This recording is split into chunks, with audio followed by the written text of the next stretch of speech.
I want to talk to you today about two of my biggest passions in life, and that is poetry and technology. And, we live in a time with a lot of anxiety about technology.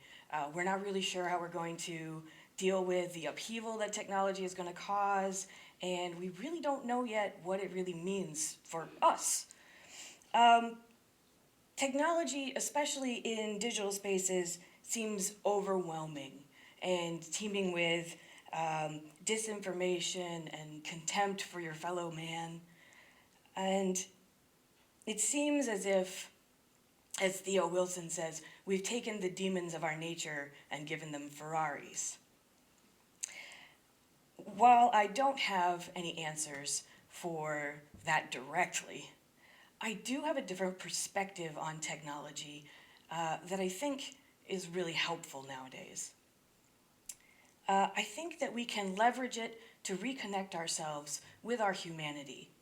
I think that we can leverage technology to do the work of poets.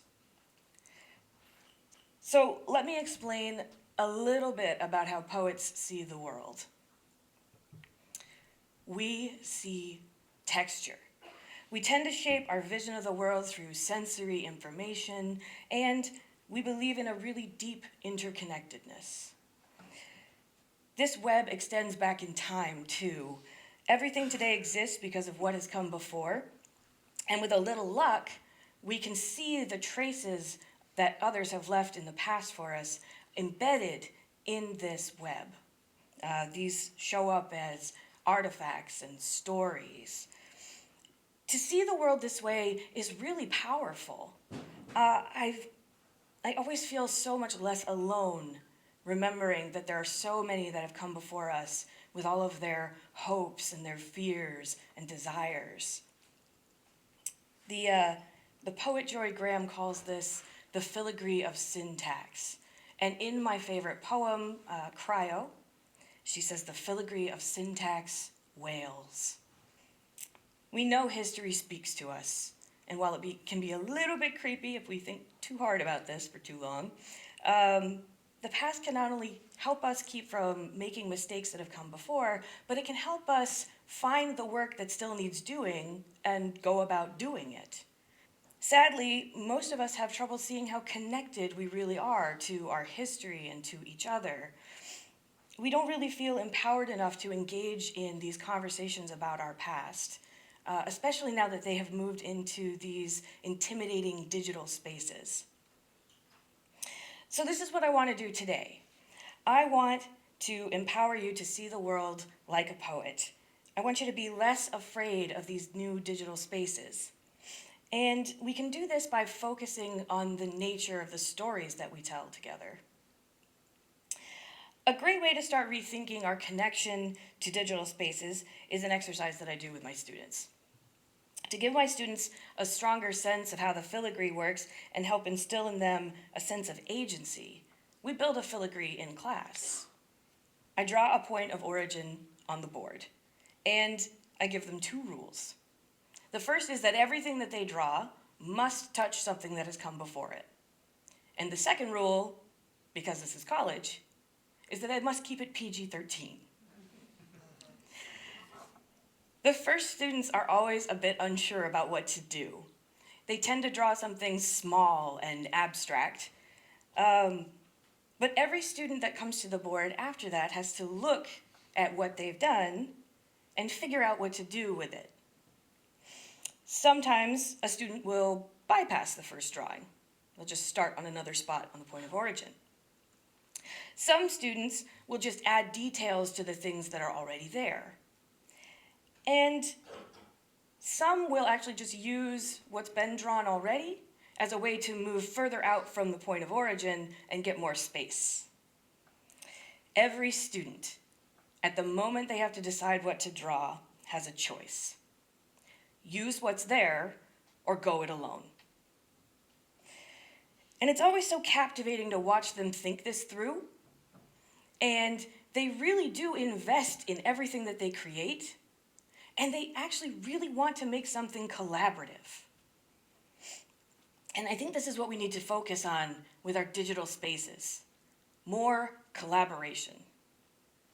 So what my classroom looks like when the students are coming up and moving away from the board tends to look like another one of my favorite poems says. This is Matea Harvey's A Theory of Generations. You're it. You're it. You're it.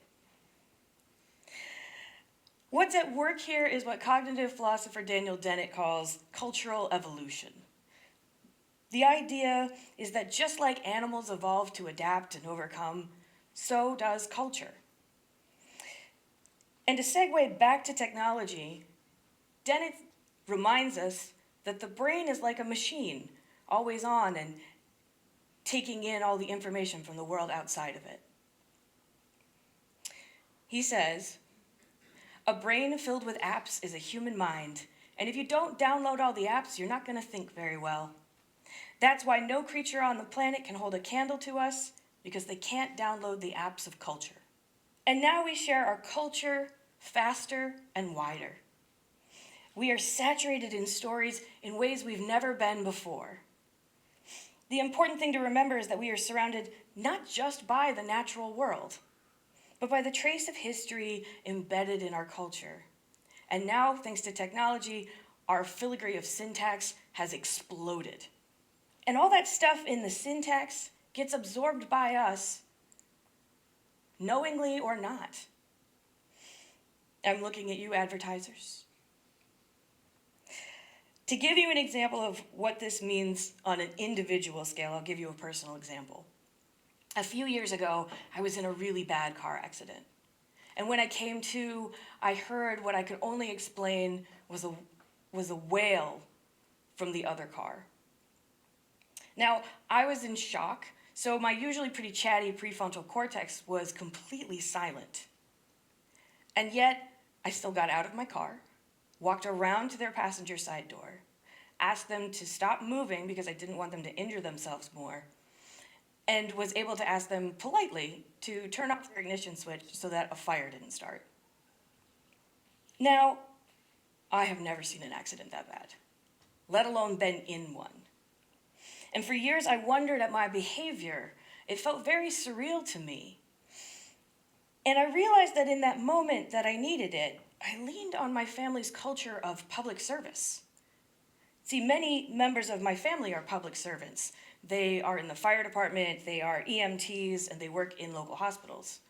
In fact, ironically, I was on my way into work at a local hospital as an ER clerk that morning. So it wasn't until much later, when I was studying Jory Graham and Walt Whitman, that I really started to put all of these separate pieces together. So here's a quote from Walt Whitman's Leaves of Grass. There was a child went forth every day, and the first object he looked upon, that object he became. And that object became part of him for the day, or a certain part of the day, or for many years, or stretching cycles of years. What Whitman is describing here is how sensory information just kind of walks right in. And depending on how much meaning we ascribe to that information will depend on how long it lingers in there. We also need to recognize that the objects Whitman is alluding to in this poem are oftentimes constructed by us now. We need to remember that as we augment our environment, we augment our minds and our identities. We need to think about what this means for our digital spaces and the demons of our nature. We also need to understand that there is a beauty in taking part in the filigree itself.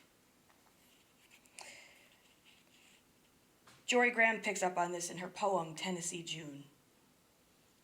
Imagine your mind wandering without its logic, your body the sides of a riverbed giving in.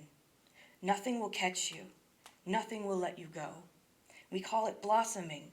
The spirit breaks from you and you remain.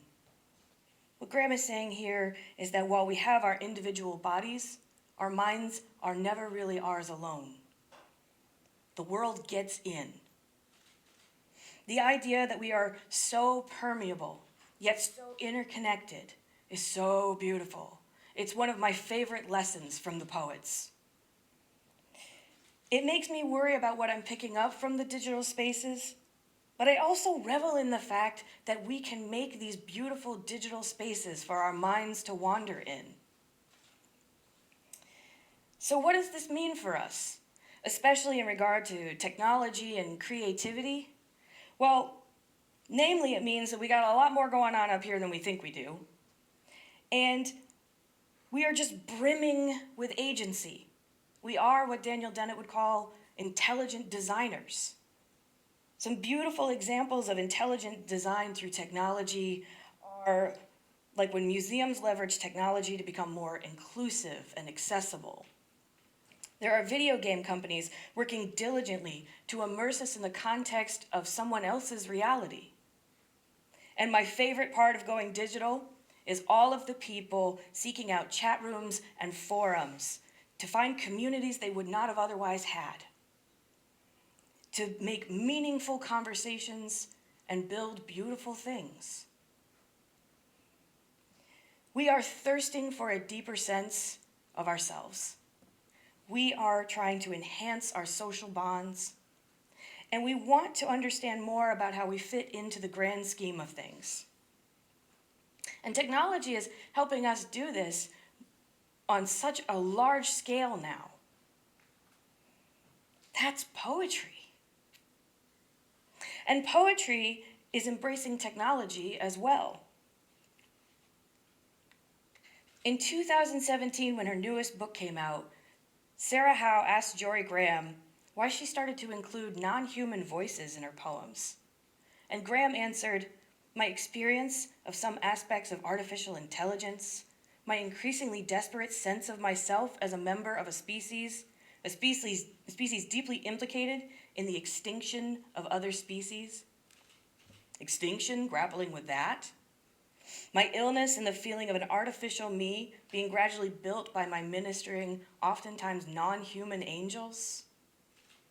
My father's body transitioning from living to not. My increasingly thin sense of my singular individuality, just as deeply singular things were happening to me." And this is my point.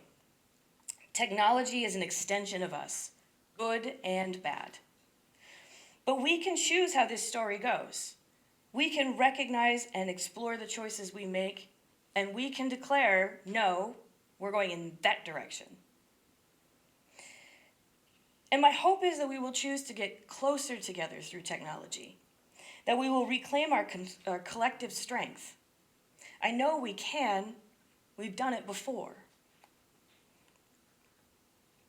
In the same interview, Jory Graham said, "The sensation of deep past is very different from a sensation of a personal past.